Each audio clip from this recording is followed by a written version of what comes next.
My name is John, and I want to tell a true story that sometimes makes me feel regret. But I try to live my life to the fullest, because when I leave this world, I won't take anything with me, and I have no one to leave my possessions to.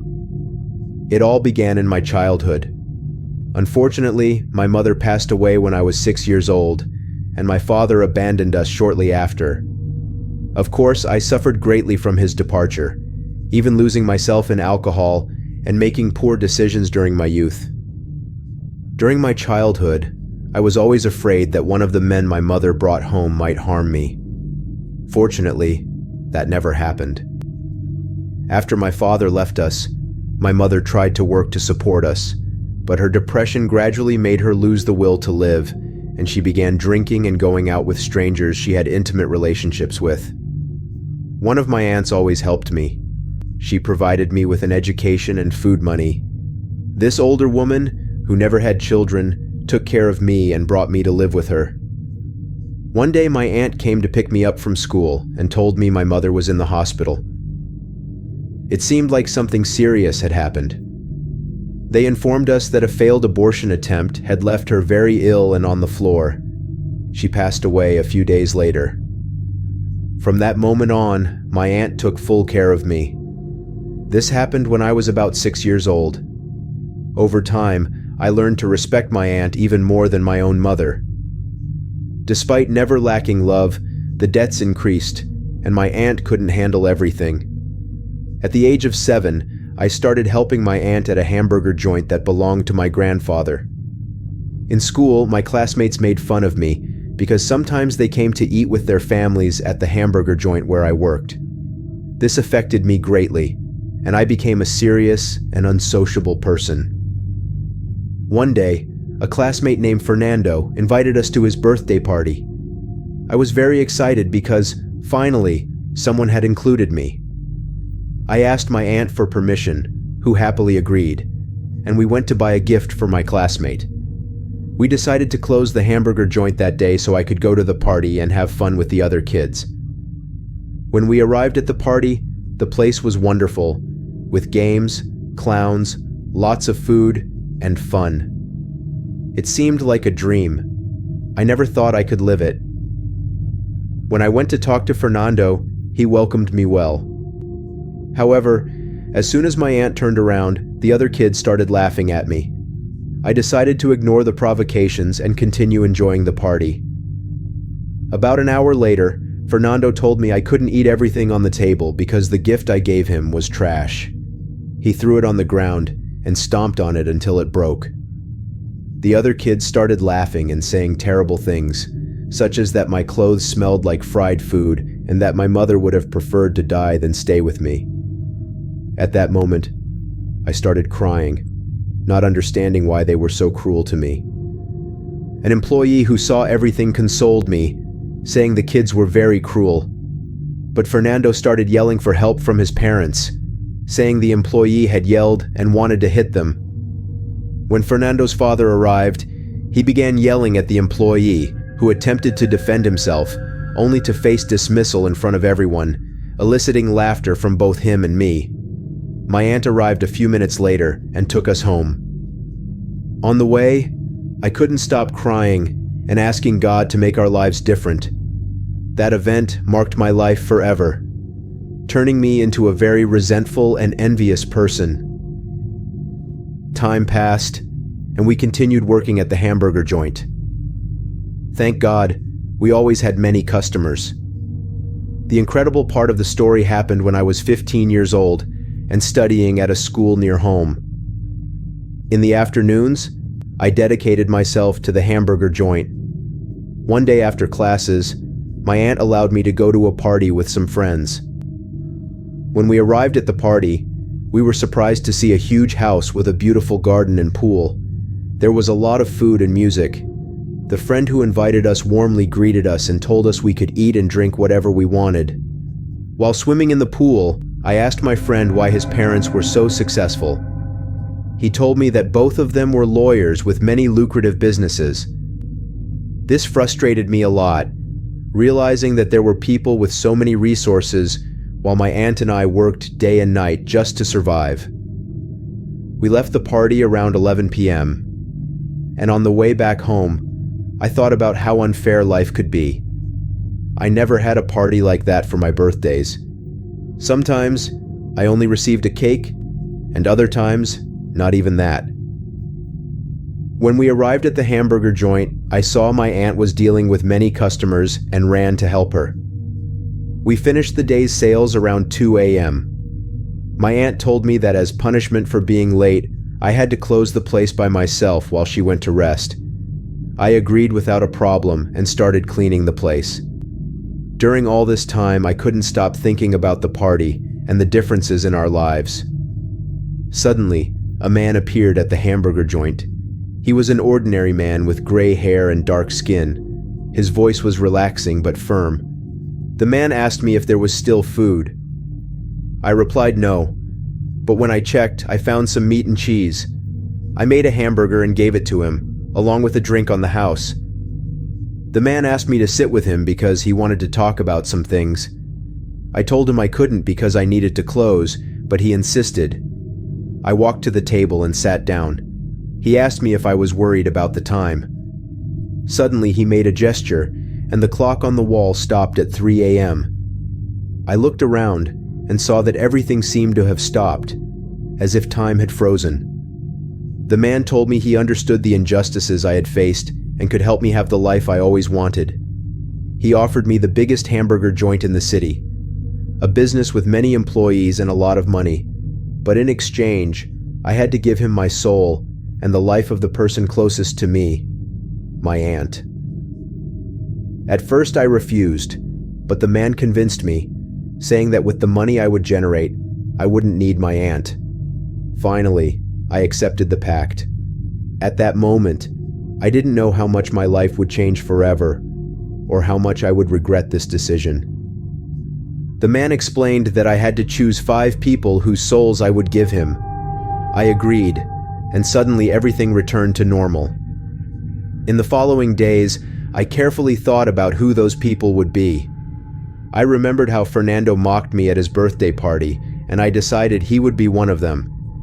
A few days passed until I found Fernando with his friends. I approached and we started arguing. In the end, I invoked the devil in my mind, asking him to take their souls. Although I was scared, I was determined to move forward. A gust of wind swept through the place and everything froze. The man appeared again and touched the chests of each person I had chosen. He assured me that this would be my final encounter with him, yet he would fulfill my wishes. In the following days, I learned that Fernando's entire family had died in a gas accident while they slept. Shortly after, someone visited us at the hamburger joint, offering a business deal we couldn't refuse. We became the most important hamburger joint in the city. My aunt was delighted, unaware of the cost of our success. 15 years have passed since then. Now we have a lot of money, and my aunt receives the best medical care. I dedicate myself to managing the profits, but I can't use the money to help others. It's only for the two of us. Despite everything, I don't regret what I did. I bought happiness for my aunt and me, and I am sure I would do it all over again. However, the shadow of my pact is always present, reminding me of the price I paid. Every time I think about the devil, I feel a mix of fear and gratitude for what I have. Over time, I understood the true consequences of my pact. Despite the wealth, I lived with the constant fear that the devil would come back to claim something else. My aunt never knew what I did, and with the money I got from the pact, I always took care of her. But every time I remembered Fernando's laughs and mocks, I felt I had done the right thing. I knew that, although the price was high, the benefit was incalculable.